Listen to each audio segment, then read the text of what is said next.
નમસ્તે. આત્મવંદન દિવસ 16 અહીં બધું તમને મદદ કરવા માટે છે. બુક રીડિંગમાં સૌનું સ્વાગત છે.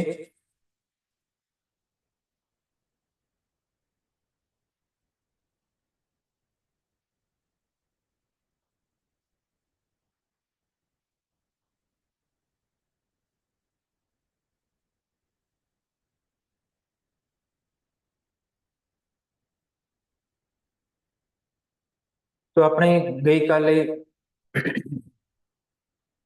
સ્વપ્રેમના 4 પાયા ચેપ્ટર નંબર 5 ચાલુ કર્યું અને એમાં સમય સાથે શાંતિ કેમ બનાવવી એ લાસ્ટ ટોપિક આપણે જોયેલો. આજનો નવો ટોપિક છે બીંગ વેલ રેસ્ટેડ, એટલે કે સારી રીતે આરામ કરવો. સારી રીતે આરામ કરવાની અનુભૂતિ એ સંકેત છે કે આપણે સમય સાથે શાંતિ બનાવી છે. જ્યારે સમય સાથે શાંતિ બનાવીએ ત્યારે એકદમ આપણે રેસ્ટફુલી બધું કામ કરતા હોઈએ છીએ. આત્મપ્રેમનો એ ચોથો પાયો છે. 4 પાયા આપણે સમજ્યા.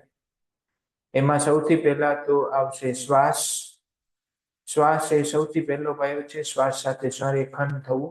પછી ગિફ્ટ ઓફ સ્પેસ, જગ્યા આપવી કોઈને બી અને પોતાને પણ. અને પછી સમય આપવો, સમય સાથે શાંતિ બાંધવી, શાંતિથી રહેવું, શાંતિથી કામ કરવું, કોઈ કામમાં ઉતાવળ ન કરવી. અને હવે ચોથો પાયો છે સ્વપ્રેમનો, એ છે કે સારી રીતે આરામ કરવો. તો એ ત્યારે થાય કે જ્યારે આપણે સમય સાથે શાંતિ રાખીએ, તો એકદમ આરામથી આપણે બધું કામ કરતા હોઈશું અને આરામથી જીવન વિતાવીશું. જેમ જેમ આરામ વધુ નિયમિત થતો જાય છે, તેમ તેમ આપણે આપણી સર્વોચ્ચ ક્ષમતાના દૈવી લક્ષણોને મૂર્તિમંત કરવાનું શરૂ કરીએ છીએ. યોગ્ય આરામ વિના આપણે વિસ્થાપિત, અપ્રમાણસર અથવા અસ્વસ્થતા અનુભવીએ છીએ કે આપણું જીવન ક્યાં જઈ રહ્યું છે. તેમ છતાં આપણે ખાતરી કરવા માટે પુરાવા હોઈ શકે છે કે ચિંતા કરવા માટે ઘણું બધું છે. આવા અનુભવો ઘણીવાર એવા સંકેતો છે કે વધુ આરામની જરૂર છે.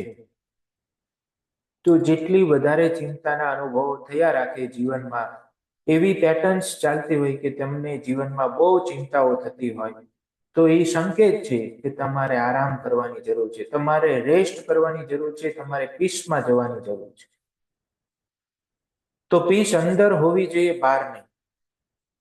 કારણ કે જે કંઈ પણ છે એ ઇનર મોસ્ટ વર્લ્ડનું પરિણામ છે. આપણી અંદર બે દુનિયા છે, એક અંદરની દુનિયા અને એક બહારની દુનિયા. આપણે અંદરની દુનિયા સાથે સંરેખિત થવા જોઈએ, અંદરની દુનિયામાં બધું ફેરફાર થવા જોઈએ. બહારની દુનિયા તો એ પ્રતિબિંબ છે અંદરની દુનિયા. એટલે જ્યારે આવા અનુભવો થતા હોય, ચિંતાતુર અથવા તો દુઃખના અથવા કોઈ પણ જાતના પ્રોબ્લેમ્સ વાળા અનુભવો થતા હોય, તો એનો મતલબ એમ છે કે આપણે વધુ આરામની જરૂર છે. મારી પાસે એક અભિવ્યક્તિ છે, એક દંપતી, એટલે કે એક દાખલો છે. એક દંપતી જે એક સાથે આરામ કરવા સક્ષમ છે, તે સાથે મળીને શ્રેષ્ઠ હોઈ શકે છે. આ એટલા માટે છે કારણ કે શાંતિ સંબંધોના મૂળને મજબૂત બનાવવામાં મદદ કરે છે. વ્યક્તિગત કાર્યસૂચિ વિના બે હૃદય વચ્ચેના જોડાણોને સંરેખિત અને ઊંડું થવા દે છે. ભલે આપણે અન્ય લોકો સાથે સંબંધ ધરાવતા હોઈએ અથવા આપણા પોતાના આંતરિક સ્વભાવને અપનાવતા હોઈએ. સારી રીતે આરામ કરવાનો પાયો એ જગ્યાની ભેટ કેટલી ઊંડાણપૂર્વક પ્રાપ્ત થઈ છે તેનું સાચું માપ છે. કે ચાહે આપણા બીજા સાથેના સંબંધો હોય કે આપણે આપણી જાત સાથે સારો સંબંધ બનાવતા હોઈએ, તો એ ક્રિયામાં જ્યારે આપણે પોતાને અથવા બીજાને જે કંઈ પણ સંબંધ બાંધતા હોય એમાં પૂરતી જગ્યા આપીએ, કેટલી આપી છે, કેટલી ઊંડાણપૂર્વકની જગ્યા આપી છે, એના પરથી માપ નીકળશે કે આપણે કેટલો સારી રીતે આરામ કરી શકીએ છીએ. જ્યારે ચારેય પાયા પૂરા થાય છે, જ્યારે આપણે સારી રીતે આરામ કરીએ છીએ, વિશાળતામાં જડેલા હોઈએ છીએ, શ્વાસ સાથે સંરેખિત હોઈએ છીએ અને સમય સાથે શાંતિ રાખીએ છીએ ત્યારે આપણે આપણી જાતને સૌથી માનનીય પવિત્ર ભાગીદાર બનવા માટે સક્ષમ છીએ. અને જેમ જેમ આપણી આંતરિક પવિત્ર ભાગીદારી ખીલે છે તેમ દરેક વળાંક પર આપણા અહંકારને ઉત્તેજિત કરવાને બદલે આપણે અન્ય લોકોમાં તેમના અહંકારને ઉત્તેજિત કરવાને બદલે આપણે અન્ય લોકોમાં પ્રકાશને પ્રકાશિત કરવામાં સક્ષમ છીએ. કારણ કે આત્મા આપણા સ્પંદનોને વધારીને અથવા અહંકારના ઉકેલ દ્વારા વિકસિત થાય છે. આપણે કઈ ભૂમિકાઓ ભજવીએ છીએ તે વચ્ચેનો તફાવત ઘણીવાર આપણે સ્વપ્રેમમાં કેટલા લંગર છીએ તે પ્રતિબિંબિત કરે છે, એટલે કે કેટલા ખૂંચેલા છે. તો આપણે કઈ ભૂમિકાઓ ભજવીએ છીએ અને એની વચ્ચેનો જે તફાવત છે એ આપણા સ્વપ્રેમમાં કેટલા આપણે અંદર છીએ, ખૂંચેલા છીએ તે પ્રતિબિંબિત કરે છે. જો આપણે આપણી જાતને નિયમિત ધોરણે કરુણા કરતા વધુ સંઘર્ષ સાથે પ્રતિસાદ આપતા જોવા મળે તો તે એક સંકેત હોઈ શકે છે કે 4માંથી 1 પાયો નબળો છે અથવા સંતુલન બહાર છે. મીન્સ કે જ્યારે બી આપણે આપણી જાતને એ રીતે જોઈએ કે આપણે સંઘર્ષ સાથે પ્રતિસાદ આપતા હોય બીજાને આપણી લાઈફમાં, ચાહે કોઈ પણ વ્યક્તિ હોય, એમાં આપણે સંઘર્ષ કરી રહ્યા હોઈએ વ્યક્તિને સમજાવવાનો અથવા એ વ્યક્તિને સાચો માર્ગ દેખાડવાનો બી સંઘર્ષ કરતા હોઈએ તો એનો મતલબ એમ છે કે આપણે આપણો 4 પાયામાંથી 1 કોઈ પાયો નબળો છે. તો એને સંતુલન બહાર છે તો એને સંતુલિત કરવામાં ધ્યાન આપવું જોઈએ, પોતાનામાં બીજાને છોડી દેવા જોઈએ. નેક્સ્ટ ટોપિક છે space plus time equals attention. Space વત્તા સમય ધ્યાન સમાન છે. એટલે કે જગ્યા અને સમય એ બંને ભેગા થઈ જાય તો એ ધ્યાન સમાન છે. આપણા દરેક સંબંધો પ્રત્યેના આપણા પ્રતિભાવો પ્રતિબિંબિત કરે છે કે આપણે હૃદય કેન્દ્રિત ચેતનામાં કેટલા મૂળ છીએ. જ્યારે સમય અને અવકાશ દુશ્મનોને બદલે સાથી હોય છે ત્યારે વધુ વિચારશીલ ધ્યાન આપવાની ઈચ્છા એ શાશ્વત પરિપૂર્ણતાનો પ્રવેશ દ્વાર બની જાય છે. આથી જ હૃદય કેન્દ્રિત ચેતનાના વિસ્તરણ માટેનું સૂત્ર જગ્યા વત્તા સમય સમાન ધ્યાન છે.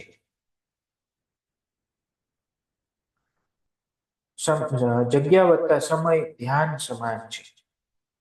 સમય વિના ધ્યાન મર્યાદિત અને શરતી છે. સમય નહીં હોય તો ધ્યાન મર્યાદિત અને શરતી થશે. જગ્યા વિના ધ્યાન વેરવિખેર અને ધ્યાન વિનાનું છે. એટલે સમય અને જગ્યા એ બંને જરૂરી છે.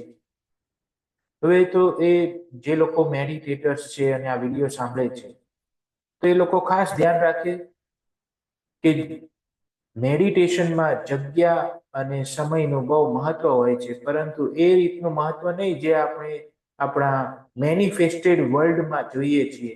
એટલે કે ભાઈ જે જગ્યાએ તમે રોજ મેડિટેશન કરતા હો એ જ જગ્યાએ મેડિટેશન કરવાનું, એ જગ્યાની વાત નથી અહીંયા. એ આ જે સ્પેસ અથવા જગ્યાની વાત કરી રહ્યા છે એ છે તમારા આપણા રોજિંદા જીવનમાં. સમય પણ એવું કહેવાય છે કે ભાઈ મેડિટેશનમાં આજે જૂની આધ્યાત્મિક જે લર્નિંગ છે એ પ્રમાણે જે કહેવામાં આવી રહ્યું છે કે ભાઈ જૂની આધ્યાત્મિકતા પ્રમાણે આપણે સેમ ટાઈમે મેડિટેશન કરવું જોઈએ જે રોજ કરીએ છીએ. ચલો એ રેગ્યુલારિટી માટે જરૂરી છે, પરંતુ એનો અર્થ એ નથી કે આ જે સમય અને ધ્યાનની વાત કરવામાં અહીંયા આવી રહી છે એ એના વિશે નથી કે તમે રોજ રેગ્યુલર ટાઈમે ધ્યાન કરો. એના રેગ્યુલર ટાઈમે ધ્યાન કરવું જ જોઈએ, પરંતુ અહીંયા જે સમય અને સ્પેસની વાત કરી છે એ નથી. સમય અને સ્પેસની વાત સંબંધોની છે. સંબંધોમાં બીજાને જગ્યા આપવી, સ્પેસ આપવી, સમય આપવો, એની વાત કરવામાં આવી રહી છે. તો સમય વિના ધ્યાન મર્યાદિત અને શરતી છે, અને અવકાશ જગ્યા વિના ધ્યાન વેરવિખેર અને ધ્યાન વિનાનું છે. તેથી જ્યારે આપણી નવીનીકૃત સ્પષ્ટતા અને ઉન્નત ફોકસની એટલે કે આપણી ઉન્નત એકાગ્રતાની કૃપાથી જગ્યા અને સમય યોગ્ય સંબંધમાં ગોઠવાય છે, ત્યારે જે વસ્તુઓને અવરોધો તરીકે માનવામાં આવતી હતી તે વિસ્તરણના ઉત્પ્રેરક બની જાય છે. ઘણી વખત સંબંધોમાં આપણે ઘણી બધી વસ્તુને આપણે અવરોધ તરીકે માનતા હોઈએ છીએ. કોઈના નેચરને, કોઈના શબ્દોને, કોઈના વર્તનને આપણે અવરોધ તરીકે માનતા હોઈએ છીએ. પરંતુ જ્યારે આપણે એ વ્યક્તિઓને જગ્યા અને સમય આપશું, એટલે કે બોલવાની જગ્યા આપશું, સમય આપશું એને, તો ઓટોમેટિકલી આ અવરોધો એક ઉત્પ્રેરક બનશે પોતાના માટે, એટલે કે આપણી પોતાની આત્મોન્નતિ માટે એ એક ઉત્પ્રેરક બનશે, મોટિવેશન મળશે. જેમ જેમ આપણે આપણા જીવનમાં ખુલ્લી જગ્યાઓ બનાવીએ છીએ, જેથી અન્ય લોકો રોકે છે તેવું ધ્યાન આપે છે, અહંકારથી આત્મામાં એક કાલાતીત પરિવર્તન કુદરતી રીતે થઈ જાય છે. જેમ જેમ આપણે આપણા જીવનમાં ખુલ્લી જગ્યાઓ બનાવીએ છીએ કે જેથી અન્ય લોકો રોકાય છે એવું ધ્યાન આપે છે, એટલે કે અન્ય લોકોને આપણે ધ્યાન આપીએ છીએ, એટલે કે સમય વધતા સ્પેસ આપીએ છીએ, ત્યારે એ ખુલ્લી જગ્યાઓ આપણે બનાવતા જઈએ છીએ આપણા પોતાની અંદર, આપણા જીવનમાં, તો ત્યારે અહંકારથી આત્મા સુધીની જે કાલાતીત પરિવર્તન છે એ કુદરતી રીતે થઈ જાય છે. આ જગ્યામાંથી 4 આવશ્યક પાયામાં આપણે કેટલા સંરેખિત છીએ તેના આધારે આપણે પ્રતિભાવશીલ બનવાને બદલે વધુ પ્રતિભાશાળી અને સ્પર્ધાત્મક કરતા વધુ સહકારી બનવા સક્ષમ છીએ.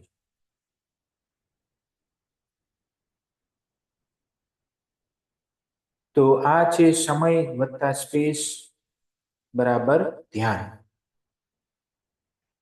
નેક્સ્ટ ટોપિક છે પેસિવ વર્સિસ એક્સ્ટેટિક સ્ટેટ્સ, નિષ્ક્રિય વિરુદ્ધ ઉત્સાહી સ્થિતિઓ.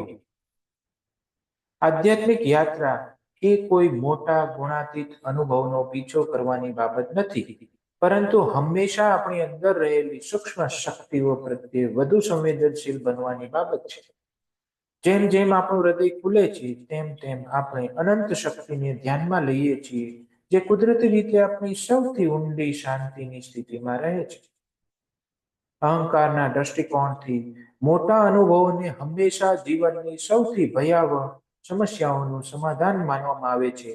ઘણીવાર આધ્યાત્મિક એડ્રેનાલિન જંકી તરીકે મૂર્તિમંત અહંકાર આધ્યાત્મિક વિસ્તરણની ક્ષણોનો ઉપયોગ એવા સંજોગોમાંથી બચવા માટે કરે છે જેને તે નિયંત્રિત કરી શકતો નથી.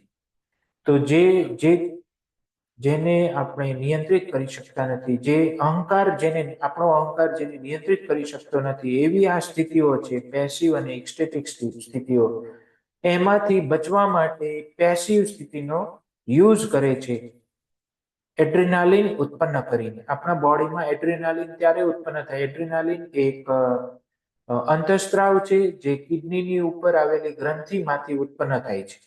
તો એ એડ્રેનાલિન ક્યારે ઉત્પન્ન થાય? જ્યારે આપણે ફાઇટ એન્ડ ફ્લાઇટમાં હોઈએ ત્યારે, જ્યારે આપણને ડર લાગતો હોય ત્યારે.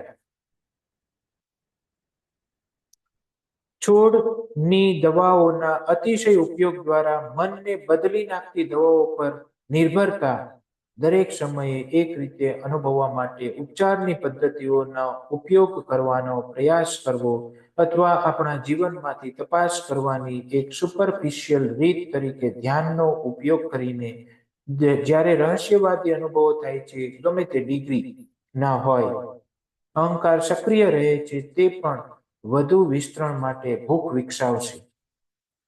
તો આ બધું જે કંઈ પણ થતું હોય છે કે ભાઈ મનને બદલી નાખતી દવાઓ પર જ્યારે આપણે નિર્ભર હોઈએ, એટલે કે એવી દવાઓ ચાલતી હોય જેની આપણા મન ઉપર અસર થતી હોય, એટલે કે ડિપ્રેશનની દવાઓ અથવા મેનિયાની દવાઓ અથવા કોઈ પણ એવી દવાઓ જે આપણા મન ઉપર અસર થતી હોય છે, જેની છોડની દવાઓને અતિશય ઉપયોગ દ્વારા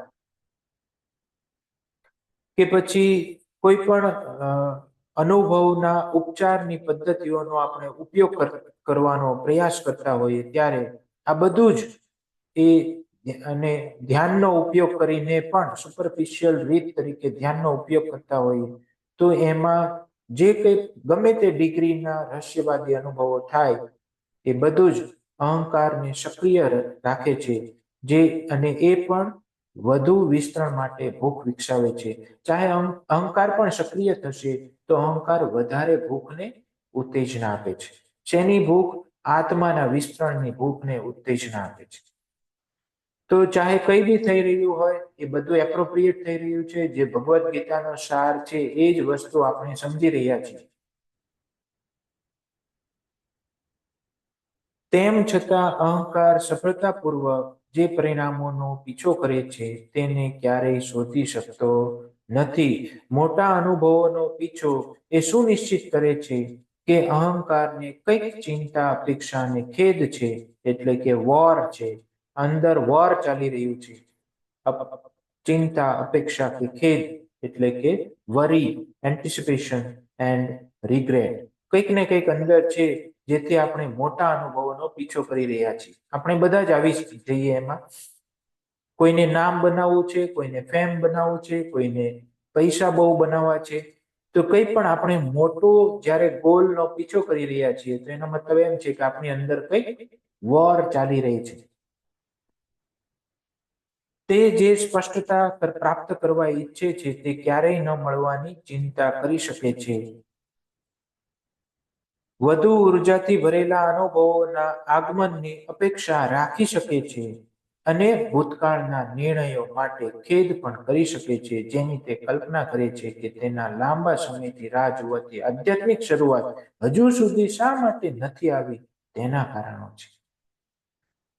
આત્માના દ્રષ્ટિકોણમાં આનંદ, એકતા અને પ્રેમ જેવી ચેતનાની ઉત્કૃષ્ટ અવસ્થાઓ ઉર્જાના સૌથી સૂક્ષ્મ દળોની શક્તિશાળી અભિવ્યક્તિ છે.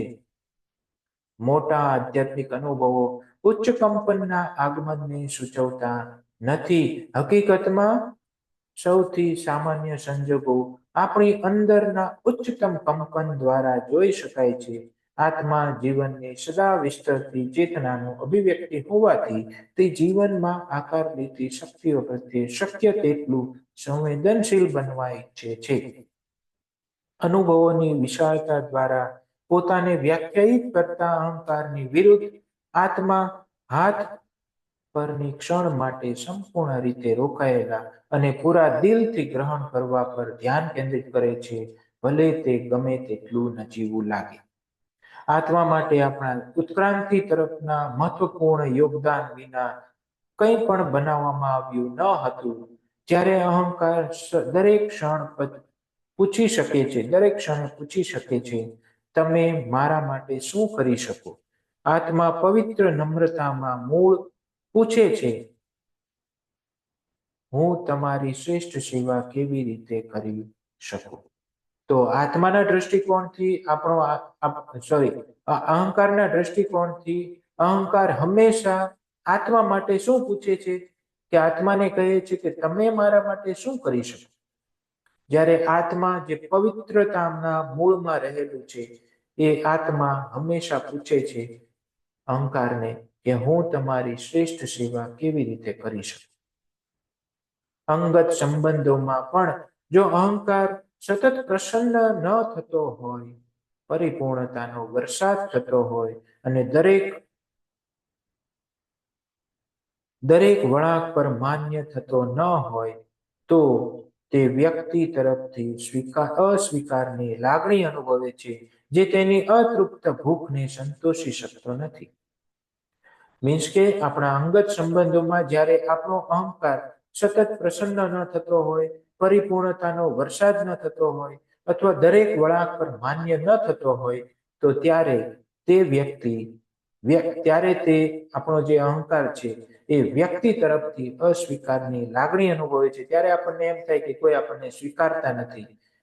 તો આ જે ભૂખ છે એની આપણી જે અહંકારની જે અતૃપ્ત ભૂખ છે એને ક્યારેય સંતોષી શકતો નથી. આત્માના દ્રષ્ટિકોણથી સંબંધની સફળતા એક બોન્ડ બનાવવાની છે જે દરેક ભાગીદારીની સમાન ઈચ્છાઓને પૂર્ણ કરે છે. જ્યારે અહંકાર ઘણી વખત તેના પછીના મોટા ઉચ્ચનો પીછો કરવા માટે ભાગીદારોનો ઉપયોગ કરે છે, ત્યારે સમાન રૂપે આપવા અને પ્રાપ્ત કરવા પર આત્મા સૌથી વધુ આકર્ષક ભાગીદાર બનવા પર ધ્યાન કેન્દ્રિત કરે છે. તો આપણી અંદર રહેલો અહંકાર શું કહે છે? તો કે ભાઈ હજુ મોટો બનવા માટે ભાગીદારોનો કેવી રીતે ઉપયોગ કરવો એ અહંકાર વિચારે છે. અને આત્મા શું વિચારે છે? કે બધાને સમાન રૂપે આપવા અને પ્રાપ્ત કરવા વધુ આકર્ષક ભાગીદાર હું કેવી રીતે બનું એના ઉપર ધ્યાન કેન્દ્રિત કરે છે. તેથી સ્ત્રોત ઉર્જાના આબેહૂબ અનુભવો માટે ગ્રહણશીલ બનવા માટે નિષ્ક્રિય અને ઉત્સાહી સ્થિતિઓ વચ્ચેના સંબંધને સમજવું મહત્વપૂર્ણ છે. તો આ સાથે જ આપણે આજના દિવસને અહીંયા વિરામ આપીશું. કાલે ફરીથી આગળ વધીશું આગલા ટોપિક સાથે. ત્યાં સુધી thank you, good bye, take care, love you all. આત્મવંદન.